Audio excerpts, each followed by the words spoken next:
네, 이사야서 2장.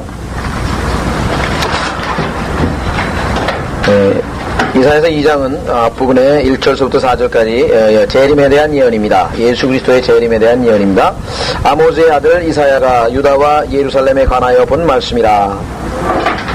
마지막 날들에 주의 전에 산이 산들의 정상에 세워질 것이요 작은 산들 위에 높아지리니 모든 민족들이 그곳으로 몰려들 것이라. 많은 백성이 가며 말하기를 너희는 오라 우리가 주의 산에 야곱의 하나님의 전에 올라가자. 그리하면 그가 그의 길을 우리에게 가르치실 것이며 우리는 그의 길에서 행하리니 이는 율법이 시온에서 나오며 주의 말씀은 예루살렘으로부터 나올 것임이라 하리라. 그가 민족들 가운데서 심판하시며 많은 백성을 책망하시리라. 그들은 자기 칼들을 두들겨서 보습을 만들며 자기 창들을 두들겨서 낫을 만들 것이요 민족이 민족을 대적하여 칼을 들어올리지 아니할 것이며 그들이 더 이상 전쟁을 연습하지 아니하리라. 맨 끝부분에 이게 연습한다고 하는 것은 조금 더 정확하게 번역을 해야 되겠습니다. 그들이 더 이상 전쟁을 배우지 아니하리라. 이런 직역을 그대로 하는 것이 더 좋겠습니다. 자, 내용이 보니까 마지막 날들이라고 나와 있습니다. 우리는 이 날이 마지막 날이라고 하는 것이 대환란 때와 그죠? 천년 왕국으로 넘어가는 그죠? 기간, 그 사이라고 하는 사실을 이미 우리 히브리서를 공부할 때 자세히 배웠었습니다.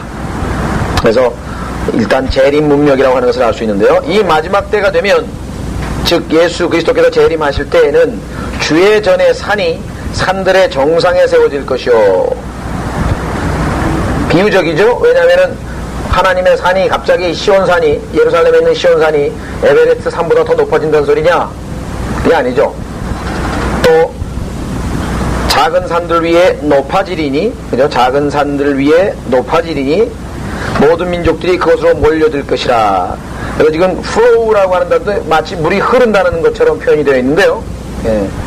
그래서 그야말로 세계 정치의 중심지가 된다. 그죠?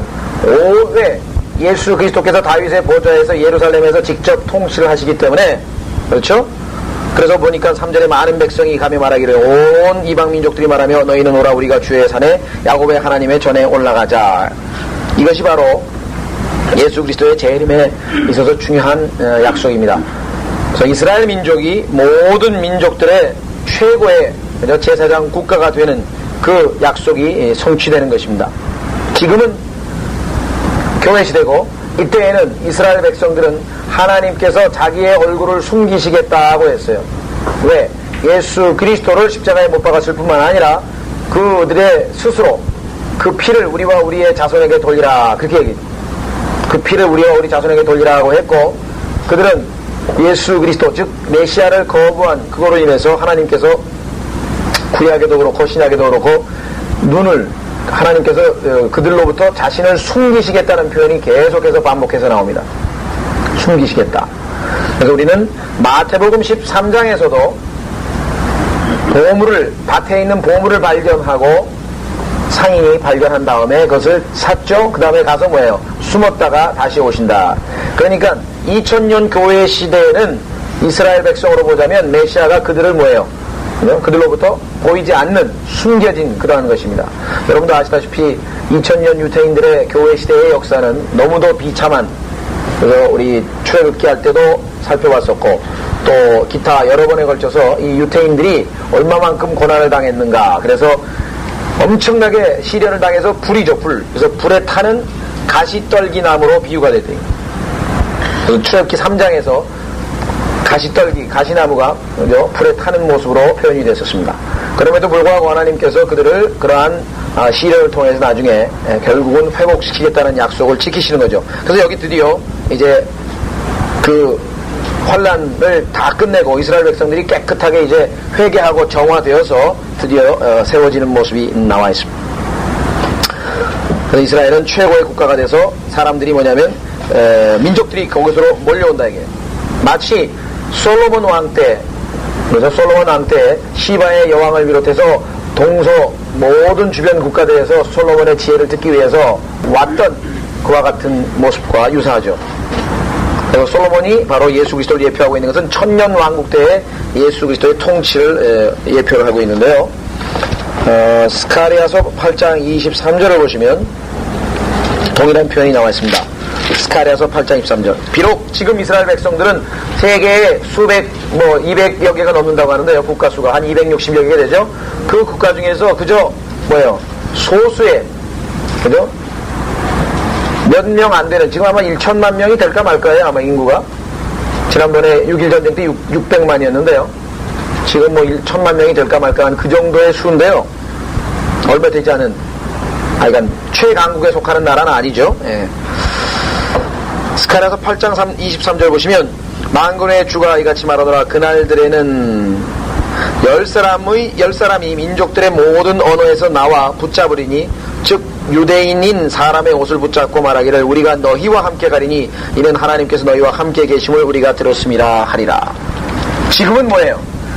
유엔에서 이스라엘을 성토하는데 몇십 개국 미국이라고 하는 그 나라가 그 유태인들의 자본에 의해서 움직이고 있고, 또 하나님께서 성경을 믿는 그리스도인들이 있는 미국에 있는 성도들의 기도를 통해서 이스라엘이 지금 미국의 어떤 입김으로 국제사회에서 그래도 좀 버팅기고 있지, 숫자로 보면은 이스라엘에 반대하는 나라가 엄청 많습니다.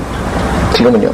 근데 예수님께서 이 땅에 오셔서 천년왕국에 앉으면요, 너도 나도 이제 이스라엘에 가서 한 수 배우자, 전부 이스라엘로 몰려든다는 거죠. 그래서 이사야에서 많은 백성이 가며 말하기를 이렇게 나와요. 너희는 오라, 우리가 주의 산에 야곱의 하나님의 전에 올라가자, 이렇게 얘기를 해요. 오늘날도 사실 어떤 면에서 보자면 우리는 뭐예요? 유태인을 통해서 하나님께서 주신 성경으로 돌아가야 구원을 얻을 수가 있습니다. 하나님께서 성경을 통해서 우리에게 구원을 주셨고, 예수 그리스도께서 분명하게 말씀하시기를 구원은 유태인에게서 나온다고 요한복음 4장 22절에서 말씀하셨죠. 천년왕국에 가면 더더군다나 이제 제사장 국가로서의 지위를 유지하게 됩니다. 자, 그런데 여기 보시면 오늘날이 아니라고 하는 것을 우리가 분명하게, 교회 시대가 아니라고 하는 것을 분명하게 알 수 있죠. 왜? 그래야면 그가 야곱의 하나님의 전에 올라가자. 지금 교회에서는 그렇게 하지 않습니다. 지금 교회 시대는 야곱의 하나님의 전에 우리가 올라가는 게 아니죠. 우리는 지금 예루살렘에 가서 예배드리는 것도 아니고 예수 그리스도를 믿음으로 구원을 얻습니다. 그래야면 그가 그 얘기를 우리에게 가르치실 것이요. 예수님께서 다스리시니까 우리는 그의 길에서 행하리니 이는 율법이 시온에서 나오며. 보십시오. 율법이 사라진 것이 아니에요. 천년왕국이 되면 다시 대환란 때도 율법을 지켜야 되고요. 환란 때에는 믿고 끝까지 견뎌야 되죠. 믿고 율법을 지켜야만 구원을 받을 수 있는 것처럼 천년왕국 때에도 율법은 어디서 나오느냐? 시온에서 나오게 되어 있습니다.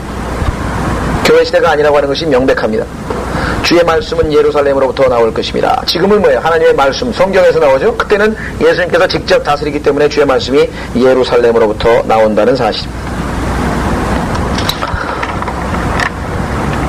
그래서 이 하나님의 전, 지금은 뭐예요? 없죠? 아직 안 지었어요. 여러분들 이제 마지막 제3의 성전이라고 불리우는 그 성전을 이스라엘 백성들이 짓고, 그러면은 그것과 아울러서 적그리스도가 등장을 해가지고 자기가 하나님인 것으로 사람들을, 이스라엘 백성을 속여서 결국은 그 멸망에 가증한 것이 하나님의 보좌에 앉게 되는 그러한 대환란 시대가 있을 것이죠. 그 다음에 그 성전이 파괴되고, 언제? 아마겟돈 전쟁에서 성전이 예루살렘에서 지진이 나가지고 7,000명의 사람이 죽는다고 계시록에 기록돼. 그런데 에스겔서 40장에서 48장 사이를 보면은 에스겔서에 다시 예수 그리스도께서 그죠? 앉으실 그 보좌와 성전이 새로 지워집니다. 그래서 하나님의 전, 이것도 역시 지금 시대에 해당되지 않는다는 것이고요. 또 율법도 지금 시대에 해당 안 되죠. 그러나 에스겔서에 가면은 예수 그리스도께서 다스릴 때에는 서로 율법이 그대로 지켜져야 됩니다. 유태인들은. 그 다음에 우리는 예루살렘이라고 하는 단어로부터도 마찬가지입니다. 은혜 시대에는 뭐예요? 오히려 히브리서 13장에 보시면 예수 그리스도께서 예루살렘 성문 밖에, 즉 도성 밖에서 십자가에 달리셨거든요. 그래서 우리도 영문 밖으로 십자가를 지고 그분과 함께 나아가자. 예루살렘 아니다 이게. 여기 나오는 모두가 교회하고는 교리적으로 안 맞는 요소들이라고 하는 것을 아셔야 됩니다. 이거를 영적으로 교회 시대에 갖다 붙일 수는 없는 것이죠. 그래서 우리가 이것은 분명히 재림 문맥이다. 여기 은혜란 말도 없고 믿음이란 말도 없고 없어요. 오히려 뭐예요? 율법, 예루살렘, 하나님의 전, 모든 문맥 자체가 자, 이 재림에 대해서는요 구약 성경에 엄청나게 많습니다. 어디에 많으냐면요 구약 시대에 많아요. 우리가 생각할 때는 계시록에 가야 재림에 대한 얘기를 듣는 것 같지만 실제적으로 구약 성경에 예수 그리스도의 재림에 대한 언급이 한 500여 번 됩니다. 구절로 볼 때 한 200여 구절 넘거든요. 굉장히 많습니다. 다 찾을 수 없고요. 몇 가지만 한번 더 이왕 재림에 대한 언급이 나왔으니까 한번 확인해 보겠습니다. 자, 이사야서 11장에 보시면 예수 그리스도께서 오셨을 때 재림 천년왕국의 모습이 나와요. 마지막 날들에 대한 모습.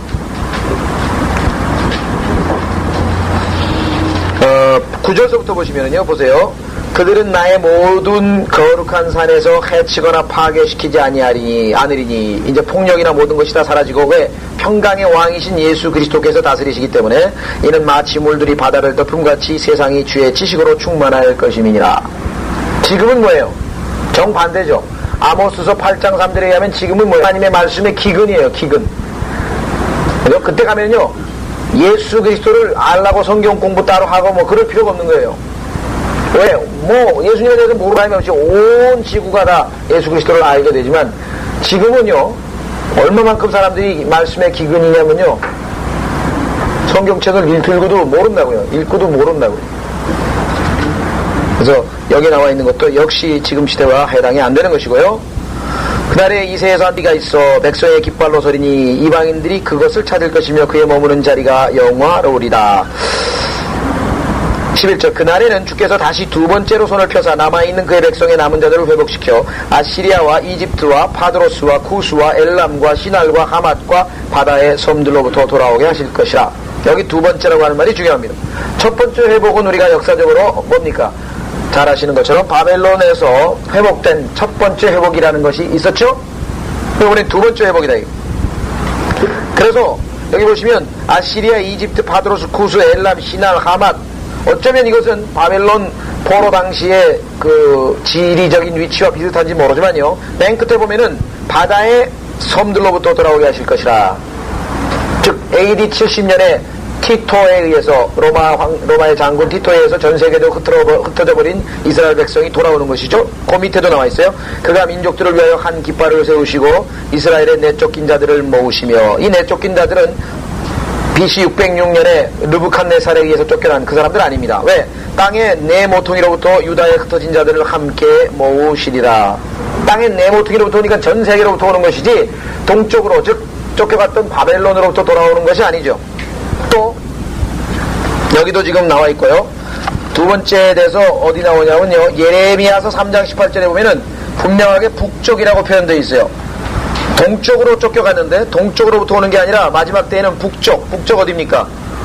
뭐 독일, 폴란드, 러시아 이런 나라들에서 유대인들이 다시 돌아온다 이 말이에요. 북쪽. 예레미야 3장 18절.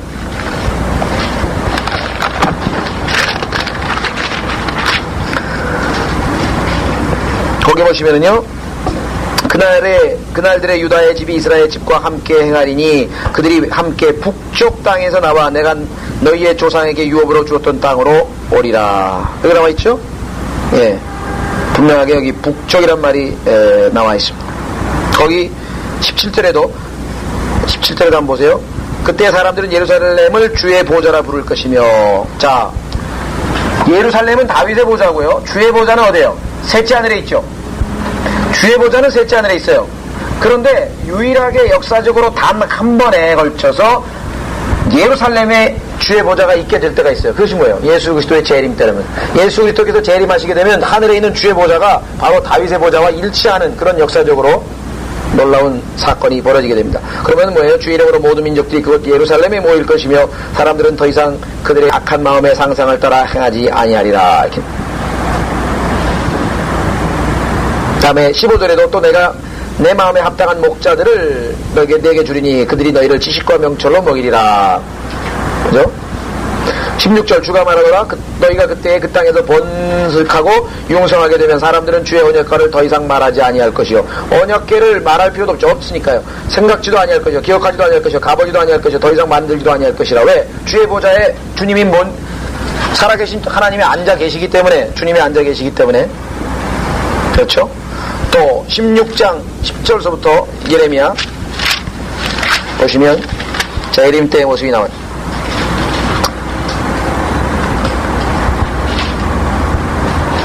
10절서부터 보시면 내가 이 백성에게 이 모든 말들을 보여주면 그들이 내게 말하기를 어찌하여 주께서 이 모든 재앙을 우리에게 선언하셨느뇨. 대환란 혹은 우리의 죄악이 무엇이뇨. 혹은 우리가 주 우리 하나님을 거역하여 지은 우리의 죄가 무엇이뇨 하리라. 그때 너는 그들에게 말할지니라. 주가 말하노라. 이는 너희 조상들이 나를 버리고 다른 신들을 쫓아 행하였으며 그것들을 섬기고 그것들을 경배하였으며 나를 버리고 나의 법을 지키지 아니하였으며 너희는 너희의 조상들보다 더 악하게 행하였으니 보라 이는 너희가 각기 자기의 악한 마음의 상상을 따라 행하여 나에게 경청하지 아니하였습니다. 그러므로 내가 너희를 이 땅에서 너희가 알지 못하고 너희와 너희 조상들도 알지 못하던 땅으로 쫓아낼 것이며 너희가 거기서 밤낮으로 다른 신들을 섬기니 거기서 내가 너희에게 은총을 베푸지 아니하리라. 그래서 역사적으로는 여러분 아시다시피 뭐예요?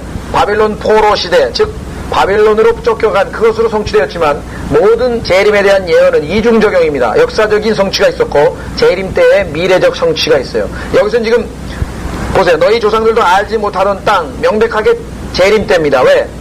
이스라엘 백성들이 바벨론으로 잡혀갔는데 바벨론은 뭐예요? 여러분 잘 아시는 갈대아 우르 땅이잖아요. 같잖아요. 그러면 아브라함도 뭐예요? 다 알고 있었던 땅이라 이게. 너희 조상들이 몰랐던 땅이 아니란 말이에요. 그럼 몰랐던 땅은 뭐예요? 폴란드, 러시아, 뭐 미국, 스페인, AD 70년에 전부 쫓겨갔던 그 땅들은 조상들이 결국 결코 알지 못했던 그런 땅들이죠. 그죠? 예. 그러면 뭐예요? 14절 주가 말하노라. 그러므로 보라 그날들이 오나니 이스라엘 자손은 이집트 땅에서 인도한 주께서 살아계시거니와 라고 더 이상 말하지 않고 이제는 과거에 그 하나님으로 부르지 않고 어떻게 불러요? 그 대신 북쪽 땅과 보세요. 북쪽 땅과 그들을 쫓아내었던 모든 땅으로부터 이스라엘 자손을 인도한 주께서 살아계시거니와 라고 말할 것이라. 언제? 1948년에 이스라엘 백성들은 돌아왔습니다. 두 번째로 돌아온 것이 바로 1948년이에요. 물론 1918년부터 1차 세계대전서부터 하나님께서 돌려보내려고 여러 번에 걸쳐서 했지만 결국 말을 듣지 않아서 1945년에 다시 한번 41년에 다시 한번 제2차 세계대전이 터져서 그때 이후로 이스라엘 백성들은 다 돌아왔죠. 이제 그 돌아온 그때 그 다음에 뭐예요? 더 이상 뭐예요? 없어요. 이제 더 이상은 아모스 9장 13절에 보시면요. 일단 두 번째로 돌아온 다음에는 절대로 이제 뭐예요? 안 흩어져요. 지금 이스라엘은 이제 완전히 뭐예요? 예수님 오실 때까지 더 이상 흩어질 수 없고 영원토록 이스라엘 땅을, 팔레스타인 땅을 차지하게 될 것입니다. 그래서요, 아모스 9장 14절, 아모스 9장 14절 보시면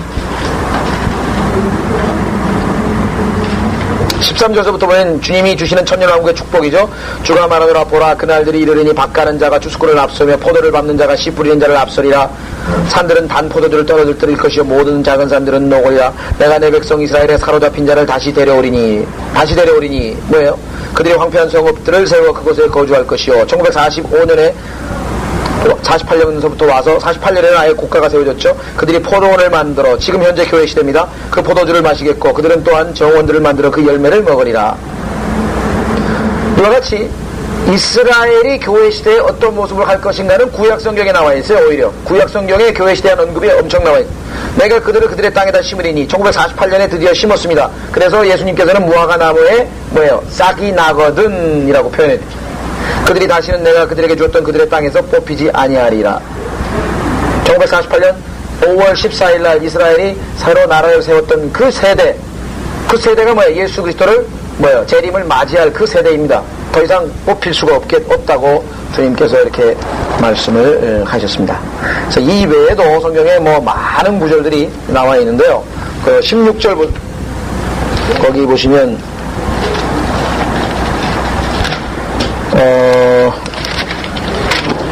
여기가 아니죠.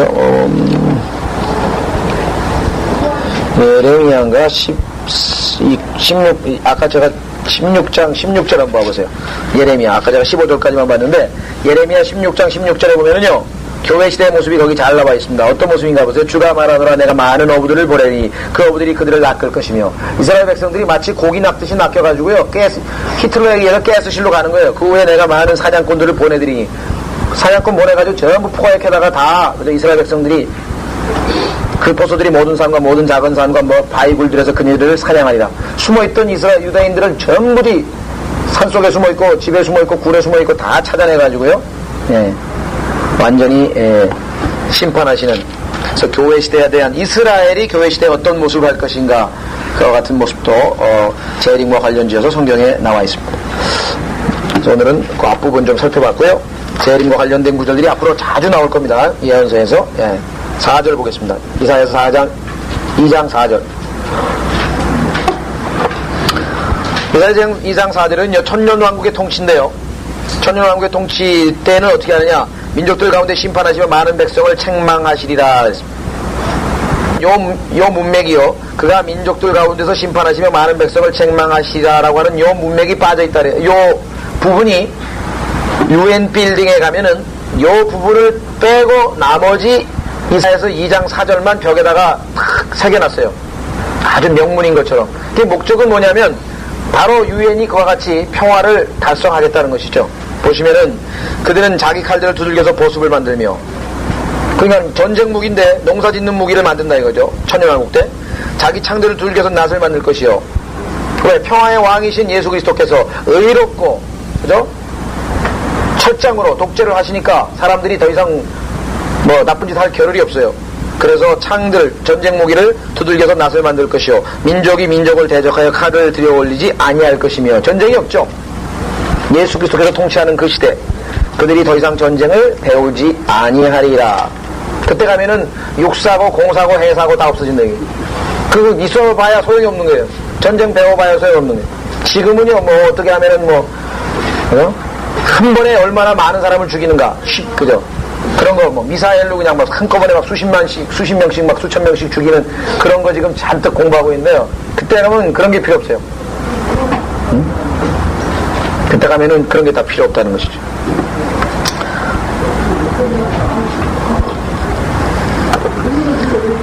군대 가면은 그 전쟁 전술이라 그러나요? 전술에 관한 책이 얼마나 많습니까? 어떻게 하면은 전쟁에서 이길까, 그거 배우느라고 정신들이 없잖아요. 그런데 예수 그리스도께서 다스리는 그때 가면은 그런 게 필요 없다는 것이죠. 그러니까 얼마나 우습냐면요, 이거를 유엔에다가 딱 달아놓고 자기들이 이걸 성취하겠다가 유엔을 통해서, 왜? 세계 평화를 달성하겠다 그랬는데, 아시다시피 유엔이 창설된 이후에 전쟁은 배가 됐습니다. 정확하게 모르겠습니다. 한 200% 이상 그 전보다 증가했어요. 200% 이상 증가. 그러면서도 계속 평화 하는데, 참. 자, 성경은요, 이와 같이 즉 심판과 책망이 먼저 있습니다. 하나님의 의로움이 성취된 다음에 평화가 오게 돼 있어요. 순서가. 예수 그리스도께서 하나님에 의해서 심판받고 십자가에서 달리신 다음에 그 다음에 우리가 의롭다함을 얻을 수 있는 것이죠. 그죠? 그것 없으면은 우리가 의롭게 될 수가 없습니다. 성경의 순서는 항상 그래요. 자, 우리가 여기 옛날에 많이 언급을 했는데 다 찾지는 않고요. 한 구절만 찾아보겠습니다. 로마서 14장 17절에 신약적인 적용에 있어서 우리가 순서가 뭐냐? 하나님의 의가 먼저고 그 다음에 화평이다 이거죠. 의가 먼저고 화평이 나중이다 이거죠. 그래서 사람들이 평화 하지만 의로움 없는 평화는 뭐예요? 그건 참 평화가 아니죠. 진정한 평화가 아니에요. 여러분들이 여기 지금 로마서 14장 17절, 하나님의 나라는 먹고 마시는 것이 아니라 다만 성령 안에서 의와 화평과 기쁨이다. 의가 먼저 나오고 화평이 뒤로 나왔는데요. 아주 중요한 내용입니다. 왜?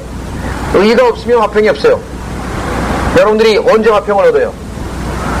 예수 그리스도께서 내 죄 때문에 십자가에서 죽으셨다. 그래서 나는 더 이상 하나님 앞에 내가 아무리 죄인이라 할지라도 하나님이 나를 심판하실 수 없다. 왜? 내 대신 예수님이 심판받았으니까.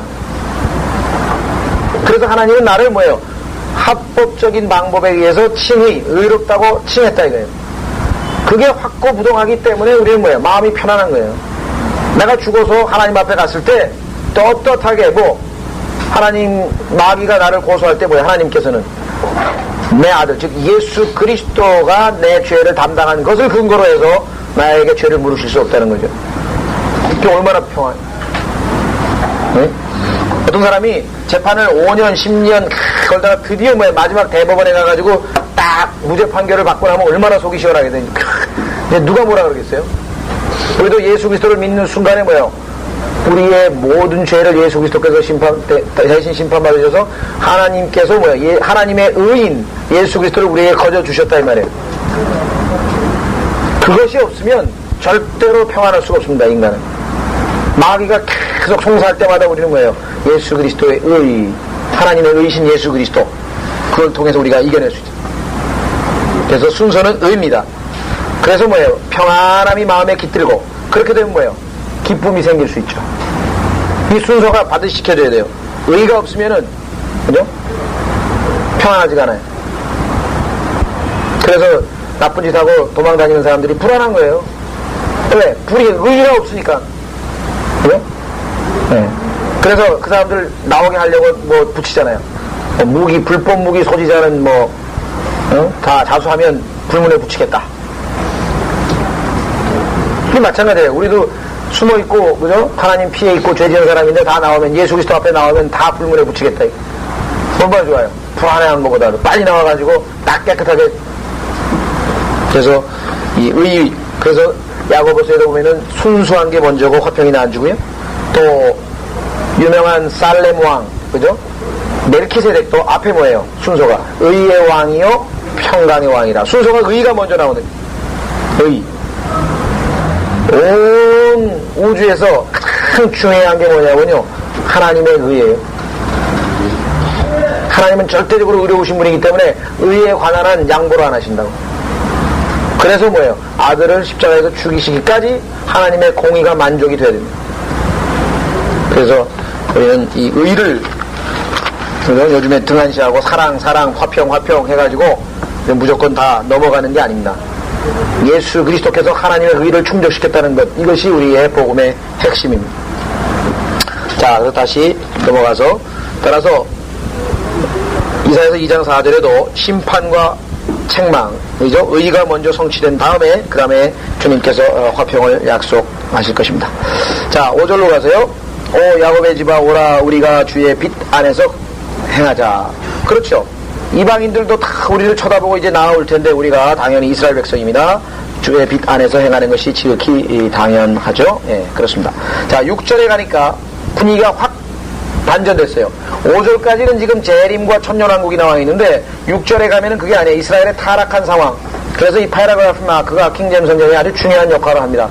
이게 없으면은 문맥이 갑자기 갑자기 이상한 얘기가 나오냐. 올바로 하나님께서 하나님의 말씀을 나누라고 할 때에는 이와 같이 패러그래프 마크도 중요한 역할을 하는 거죠. 자, 6절서부터 9절까지는 이스라엘의 타락한 모습인데요.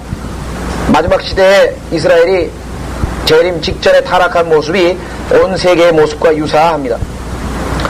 1차적으로 이스라엘이죠. 그러므로 주께서 주의 백성 야곱의 집을 버리셨나니 이는 그들이 동쪽으로부터 다시 채워졌으며, 동쪽이라고 했을 때에는 예를 들면은 누굽니까? 느부갓네살을 비롯해가지고 이스라엘 동쪽 지역에 있는 사람들이죠. 그쪽에 있는 자들이 이스라엘에 와서 이스라엘 사람들과 함께 여기 보시면 이제 섞인 거죠. 그래서 맨 밑에 보시면은 타국인들의 자손들 가운데서 즐거워하기 때문이다 그랬죠. 하나님께서는 철저하게 이스라엘 백성들은 거룩하게 하기 위해서 타국 민족과 결혼도 못 시키고 하지 말라 그랬고, 그랬는데도 불구하고 이스라엘 백성들이 섞었어요. 혼혈하고. 특히 사마리아 사람들은 아예 아시아 인종과 아주 혼혈이 돼가지고 예수 그리스도 당시에는 사마리아 사람은 아예 이방인 취급을 당할 정도까지 돼버렸죠. 북쪽 지파 10지파는 완전히 혼혈이 돼버렸대요. 자, 동쪽으로부터 다시 태워졌으며 필리스티아인들처럼 점쟁이들이기 때문이요. 팔레스타인 사람들이 항상 바알에게 점치고 마술을 하고 이와 같은데 아주 익숙하게 돼 있는데, 왜? 함족의 영향을 받아가지고 그와 같은데 익숙한데, 이스라엘 백성들도 걸핏하면 가서 점쟁이에게 가서 물어보고 그랬죠. 그래서 그들의 타락한 모습.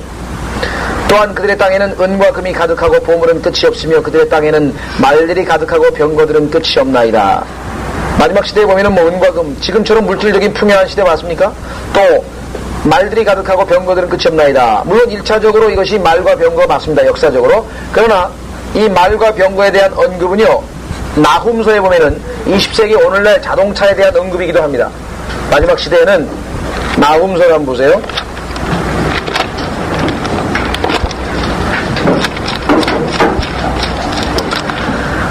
나홈서 2장에 보시면은요,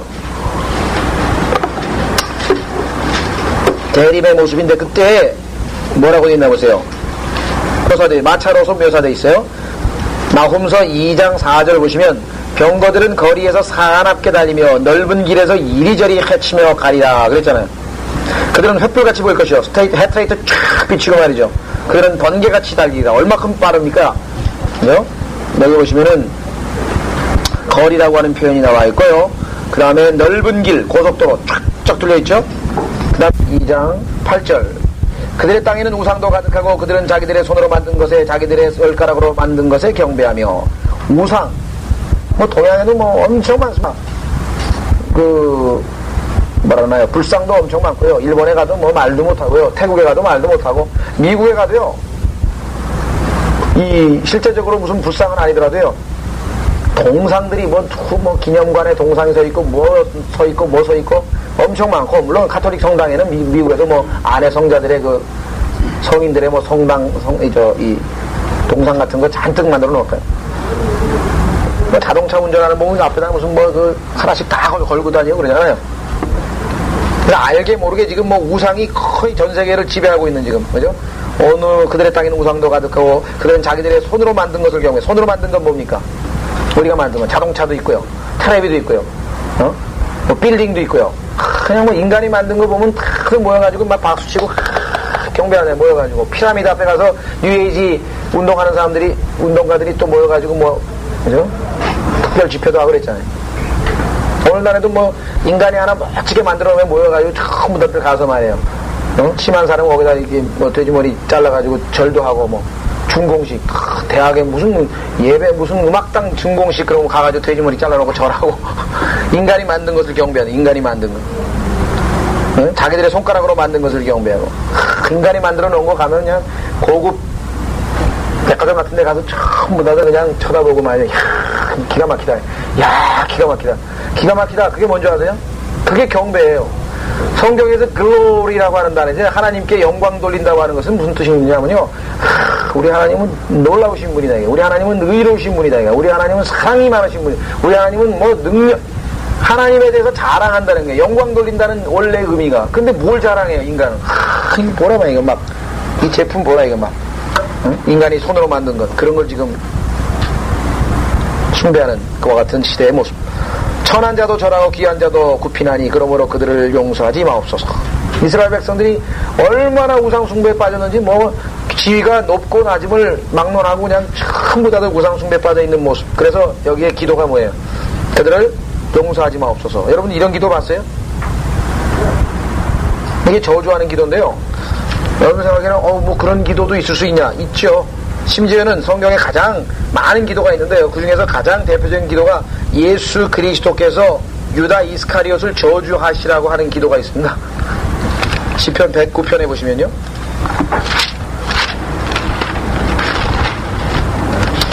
시편 109편에 보면은 유다 이스카리옷에 대한 저주하는 기도입니다. 저주의 기도.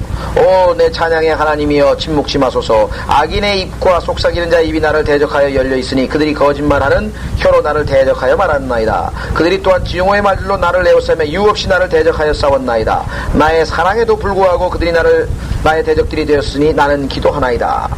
그들은 내게 악으로 손을, 증오로 나의 사랑을 갚았나이다. 그래서 뭐예요? 악인으로 하여금 그를 다스리게 하시며 사탄으로 하여금 그의 오른편에 서게 하소서. 그가 심판받을 때에 정죄받게 하시며 그의 기도가 죄가 되게 하소서. 기도가 죄가 되게 하소서. 그의 날이 짧아지게 하시며 그의 직분을 다른 사람이 취하게 하소서. 어디서 많이 읽은 구절이죠? 그의 직분을 다른 사람이 취했죠? 그의 자녀들로 아비 없는 자들이 되게 하시고 그의 아내는 과부가 되게 하소서. 쭉 나와요. 기도 내용이 전부 다 이게 지금 악한 자를 심판해달라는 그런 내용의 기도가 나와요. 무서운 기도입니다. 아마 하나님께서 이런 기도를 막판에 가서, 그죠? 얼마나 많은 이스라엘 백성들, 즉 14만 4천 명이요, 당한 그 다음에 억울해서 하나님 앞에 호소하는 기도, 그 마지막 환란 시대에 그 기도가 전부 쌓여가지고 나중에 뭐야? 그냥 온 지상이 막, 이 피로만 해. 예루살렘에 있는 그 땅이 막 말코피까지 찰 정도로 심판하는, 보응하는 계시록에도 보면 우리의 신원, 우리의 억울함을 언제까지 갚아주시겠냐고 숨겨당한 환난 성도들이 계시록에서 막 기도하잖아요. 그때 잠깐만 참으라 이게. 의로운 피에 대해서는 하나님께서 반드시 복수하시겠다는. 다시 이사야서로 가겠습니다. 이는 이사야서 2장 10절서부터 22절까지는요 대환란의 모습입니다. 실제로 계시록과 유사한 모습도 많이 나옵니다. 예를 들면 특히 19절 같은 경우, 그러면 그들이 바위들의 구멍들과 땅의 굴속으로 들어가리라. 지금 아마 모르겠어요. 지금은 어떤지 모르겠는데요. 소련이 망해가지고 지금은 조금 주춤할 텐데요. 한창 소련이 그 위협이 강했을 때 전략 무슨 미사일 이런 거 해가지고 유럽이 굉장히 공포에 떨었습니다. 왜? 소련에서 모스크바에서 발사하면 그냥 유럽이 쑥대밭이 되잖아요. 엄청난 대륙간 탄도탄 이런 거 있잖아요. 몇천 킬로씩 날아와요. 그래가지고 한동안은 방공호 사업이 유럽에서 최고 아주 이 산업이었어요. 참 지하에다 방공호, 핵전쟁 나면 핵미사일 떨어지면 숨는 것, 그거 산업이 굉장히 인기가 있었거든요. 대환란 시대도 마찬가지일 거예요. 전부 다 많이 맞추죠. 자, 우선 10절서부터 보시면 바위 안으로 들어가고 티끌 속에 숨어서 주의 두려움과 그의 영광의 위엄을 피하라. 사람의 거만한 눈은 겸손해질 것이요 사람들의 교만함도 고개 숙이게 되리라. 그날에는 주만이 홀로 높임을 받으시리라. 얼마나 대조적입니까? 아까는 뭐예요? 우상, 사람이 만든 것, 그런 것들이 다 높임의 대상이 됐는데 이번에는 뭐예요? 주만이 홀로 높임을 받으시리라. 빌립보서에 보면은 뭐예요? 모두 예수 앞에, 예수라는 이름 앞에 무릎 꿇고 모든 혀가 예수를 주님이라고 고백하게 되리라. 그죠? 주님만이 홀로 영광받게 되는 그러한 날이 온다. 그 누구에게도 영광이 돌아가지 않고 오직 영광을 혼자 받으실 그날이 오게 될 것이라는 얘기입니다. 이는 만군의 주의 날이 교만하고 거만한 모든 자들 위에와 자고한 자들 위에 임하여 그들을 낮추실 것이니 곧 높이 치솟는 레바논의 모든 백향용들 위와 바산의 모든 상수리 나무들 위와 모든 높은 산들과 치솟은 모든 작은 산들 위며 모든 높은 낭방대들과 모든 견고한 성벽들 위에와 타시스의 모든 배들과 모든 아름다운 경관이라 그랬는데 정확한 번역은 그림들입니다. pictures, 그림들 위에라. 인간이 만들어놓은 모든 문명이고 모든 것들이 남산타워도 무너질 것이고요, 63빌딩도 무너질 것이고요, 그때는 높다고 하는 건 아니라 다 무너지. 자, 여기 지금 주의 날이라고 하는 중요한 표현이 나와 있습니다. 구약 성경에서 아주 많이 언급되는 날인데요, 이것이 바로 재림의 날인데요. 재림의 날. 신약 성경에서는 휴거도의 날이라고 나와 있습니다. 또는 주 예수의 날. 그러니까 주 예수의 날, 그리스도의 날, 이것이 휴거 때에 대한 언급이고요. 우리는 그날을 기다리죠. 그래서 바울도 그날을 기다린다 그랬죠. 우리는 주의 날을 기다리는 게 아니에요. 주의 날은 성경에 보면 어마어마하게 무시무시하고 진노와 복수와 심판과, 왜? 생각해보세요. 2000년 동안 복음을 전했는데, 2000년 동안 복음을 전했는데 그거를 거부해가지고 예수 그리스도를 없애고 자기네들이 이 땅의 주인이 되고자 했던 그러한 이방 국가들을 하나님께서 비웃으신다 그래요. 유엔을 만들어가지고 그 다음에 온 인류가 하나가 돼서 하나님 필요 없고 예수님 재림하실 필요 없고 우리가 모든 걸 다 알아서 한다.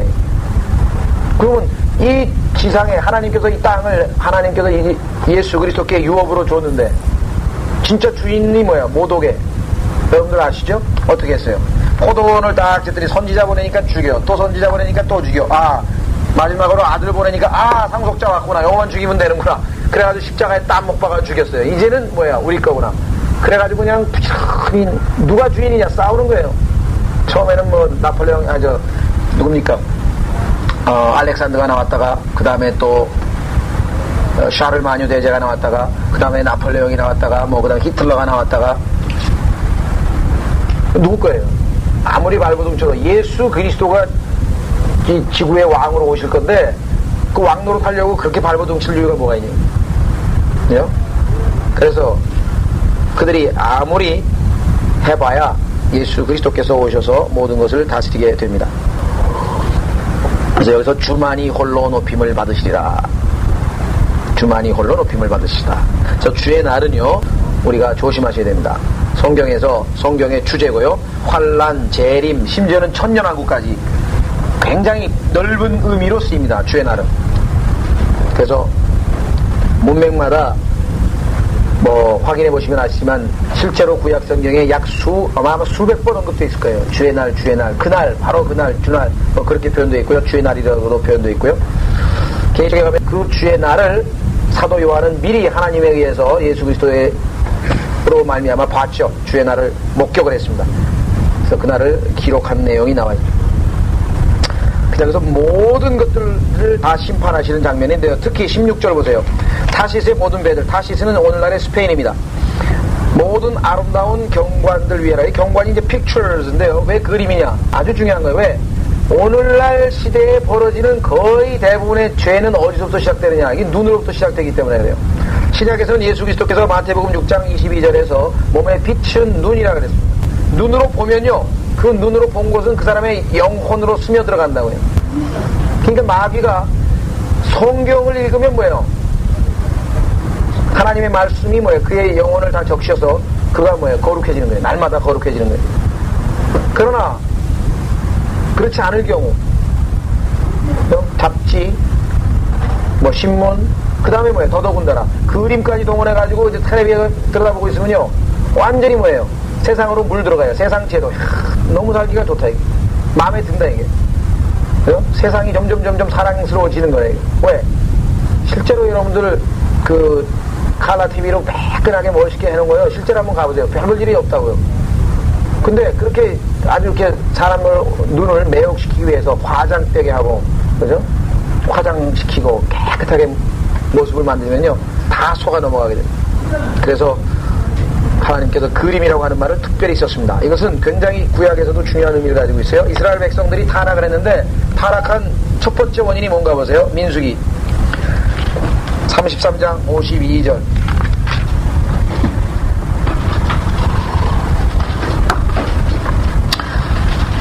출애굽한 하나님의 백성, 거룩한 백성 이스라엘이 가나안 땅에 들어가서 해야 될 일을 지금 모세가 언급하고 있습니다. 자, 뭐라고 얘기하나 보세요. 50절부터 주께서 여리코 근처 요단옆 모압 평지에서 모세에게 일러 말씀하시기를 이스라엘 자손에게 구하여 그들에게 말하라. 너희가 요단을 건너 가나안 땅에 들어가거든. 자, 어떻게 하라 그랬어요? 그 땅 거민을 너희 앞에서 다 몰아내고, 두 번째, 그들의 모든 뭐예요? 그림들을 파괴하고, 그 다음에 뭐예요? 성상들, 산당들 쭉 나옵니다. 그러니까 첫 번째가 뭐예요? 그림이라, 이게 그림. 왜? 그게 이스라엘 백성으로 하여금 뭐야? 타락하게 하는, 물들게 하는 첫 번째 그림. 그래서 그림 좋아하는 사람들이 개역 성경을 비롯한 다른 성경들에서는 그림이라는 단어를 싹 빼버립니다. 없어요. 왜? 그림을 싹 제거하라고 하는 거 보니까 죄책감이 생긴대. 그 사람들이 좋아하는 게 그림 아니에요. 큰 그림. 그래서 이 텔레비전이라고 하는 것은 오늘날 정말 이건 누구 말 맞다나 필요악인지 어쩐지 잘 모르겠는데요. 그걸로 인해서 사탄은 정말 성공을 한 겁니다. 최대 걸작품이에요. 사탄의 최대 걸작품은 텔레비전입니다. 텔레비전 보고 한번 넋을 한번 잃어보세요. 1시간이 가고 2시간이 가고. 미국 사람들 봤어요? 미국 사람들 제일 전형적인 현대 미국인들의 폼이 뭐냐면요, 소파에다 다리 딱 올려놓고요, 뭐예요? 코카콜라 하나 하고요, 햄버거 입에 물고요. 텔레비 보면 그냥 1시간, 2시간. 그거요, 그냥. 그러니까 성경을 읽던 민족인데, 첫 번째는 뭘로 망가뜨렸냐면요, 신문을 만들어가지고요, 신문 읽다고 하는 성경 안 읽었어요. 그래서 신문이 성경을 대체했는데, 그것도 성에 안 차가지고, 이제는 뭐예요? 아예 안방에서 그냥, 그래서 이 그림에 관해서는 아무리 지나치게 강조해도 국민학교 애들서부터 시작해가지고 중학교에서부터 시작해가지고 애들 다 망치는 거 그냥 그림 잘못 보면 군대에서도 맨 숨어가지고 들어가서 그림 보는 구경. 성경에서는 그만큼 아주 중요한 것입니다. 오늘날 모든 타락은 눈으로부터 시작한다. 눈. 대표적인 경우가 누굽니까? 롯. 눈. 이야, 이트 땅 갖고 정말 멋지더래. 다윗. 눈. 그죠? 눈. 악한. 눈. 개아시, 눈, 전부 다 눈 잘못. 그래서 아예 다윗은요, 시편 101편에 아주 하나님 앞에 기도를 해야 돼, 기도. 이거 보통 일이 아닌데요. 시편 101편에 보면 하나님께 이렇게 기도를 하게 됩니다. 다윗이 뭐라고 기록하냐면요, 3절. 내가 사악한 것을 내 눈앞에 두지 아니하리이다. 내가 타락한 자들의 행위를 미워하느니 그것이 내게 붙어있지 못하리이다. 사악한 것을 눈앞에 두지 않겠다고 했고요. 또 욥도 31장에 하면 우리 욥기에서 배웠잖아요. 내가 내 눈과 언약을 체결했다. 다른 소녀들은 안 보겠다, 이게. 다른 소녀들은 그죠? 쳐다보지 않기로, 이렇게. 자, 다시 이사야서로 가세요. 17절. 사람의 거만함이 고개 숙여지고 사람들의 교만함이 낮아지게 될 것이며. 지금은요, 그 유명한 누굽니까? 교황 몇 세인지 모르겠어요. 어떤 교황이 그랬는지 모르겠는데, 달에 올라가가지고 인간이 달에 올라가서 아주 나폴로 성공을 하니까요. 뭐라고 인터뷰에 응했냐면, 인간은 이제 거인이 되었다. Man is giant. 그다음에 이제 달을 정복하고 말이야. 성경이 뭐라 알아보세요? 인간은 22절. 너희는 사람에게 의존함을 그치라. 그의 호흡은 그의 콧구멍에 있으니 그가 존중받을 것이 어디에 있느냐. 콧구멍만 막으면 죽는 게 인간인데 숨 헐떡거리잖아. 하나님께서 하도 인간이 얼마나 나약해서 콧구멍만 막으면 죽어요. 그래서 성경에 보면 나오잖아요. 하사엘이라고 하는 저기가 벤하닷인가요? 자기 시리아 왕인데요. 어떻게 했어요? 가가지고 이불에다가 물 적셔가지고 무겁잖아요, 소음이. 그래가지고 탁 덮으니까 그냥 죽었잖아요. 그래요? 간단하게 죽어요, 그냥. 이불에다가 물 적셔가지고 다른 사람 덮어놓으면 좀 있으면 죽어. 숨 못 쉬니까. 숨 막혀가지고. 그게 인간인데. 예? 그래서 다 그날에는 주만이 홀로 높임을 받으리라. 그는 우상들을 완전히 청폐할 것이요. 왜? 우상이 하나님 노릇을 했으니까 철폐하실 것이요. 19절. 그러면 그들이 바위들의 구멍들과 땅의 굴속으로 들어가리니 이는 그가 일어나서 땅을 무섭게 진동시키실 때 어마어마한 지진들이 지금 기다리고 있습니다. 계시록에도 보면은 16장에도 나오고요. 17장에도 나오고 11장에도 나오고 계시록에도 지진 계속 전부 다 지금 막 방공으로 뛰어들고, 그죠? 바위 속으로 들어가고, 굴 속으로 들어가고, 다 숨어 들어가요. 그날에 그들이 경비하려고 만든 각자 만든 은우상들과 금우상들을 두더지들과 박쥐들에게로 던져버릴 것이니. 왜 두더지와 박쥐가 있을까요? 굴로 숨었으니까. 네? 폭탄, 지진, 겁나니까 전부 다 굴 속에 숨었으니까 그 안에 뭐가 있겠어요? 박쥐하고 두더지밖에 없어요. 그래가지고 집어 던졌다. 왜? 그놈들이 나를 좀 구해줄 줄 알았더니 아무것도 아니다. 이제 그날 가면 이제 다 집어 던져버리는 거죠. 예? 그래서 주께서 일어나서 땅을 무섭게 진동시킬 때 주의 두려움과 그분의 위엄의 영광으로 인하여 그가 바위들의 틈들과 험난한 바위들의 꼭대기들에 들어가리라. 숨는 거예요. 사람들이 전부 다 하나님을 피해서 숨는 모습들. 너희는 사람에게 의존함을 그치라. 그의 호흡은 그의 콧구멍에 있으니 그가 존중받을 것이 어디에 있느냐. 그야말로 정말 인간은 아무것도 아닙니다. 인간의 숨 아무것도 아니죠. 하나님의 호흡은 뭐예요? 성경에서 성령으로 예표되어 있죠. 성령. 그러니까 하나님의 호흡은 얼마나 능력이 있는지요. 시편 139편에 가면은요, 하나님의 영과 인간의 영을 비교하는데 하나님의 호흡은 영인데요, 성령께서는 어떻게 되냐 보세요. 무소부재 139편 7절. 내가 주의 영으로부터 벗어나 어디로 가며 주의 면전에서 벗어나 어디로 피하리이까. 하나님의 영은요, 온 우주를 다, 하나님의, 그래서 계시록에서 7영이라 그랬죠. 하나님의 7영이 쫙 온전한 수니까 온 우주를 다 감찰하고 계신다. 온 우주를 다 감찰하고 계신다. 하나님께서 인간에 대해서 조롱하는 얘기가 성경 곳곳에 있는데요, 그 중에 하나가 바로 이것이고요. 그 다음에 또 있어요. 시편 50편에 보면, 지난번에도 한번 우리 살펴본 적이 있었는데, 재밌는 편이는 하나님께서 바라보시는 인간은 어떤 모습인가.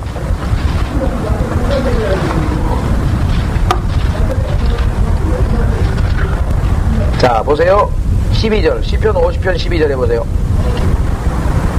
내가 설령 굶을지라도 내게 말하지 않으리니 이는 세상과 거기 충만한 것이 내 것이기 때문이라. 얼마나 적나라한 표현이에요. 내가 뭐가 아쉬워서 너한테 가서 하나님이 차라리 굶지 내가 너한테 가서 손 벌리게 생겼냐 이거죠. 하나님께서. 그래서 그 나약하고 그 보잘것없는 인간을 그렇게까지 하나님이 관심을 기울이시는가? 거기에 감격한 시편 기자가 시편 8편에서 뭐라고 고백을 합니까? 그 유명한 고백이 시편 8편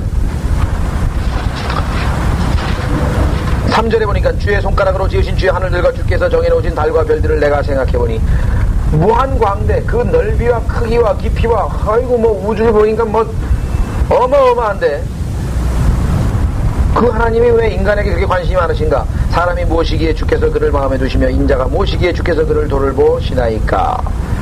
이 감격한 것 시편 기자가. 여러분들 아마 이런 감격이 있어야 될 것 같아요. 뭐냐 이게 은혜가. 조금만 피곤하면 뭐야 픽 쓰러지죠?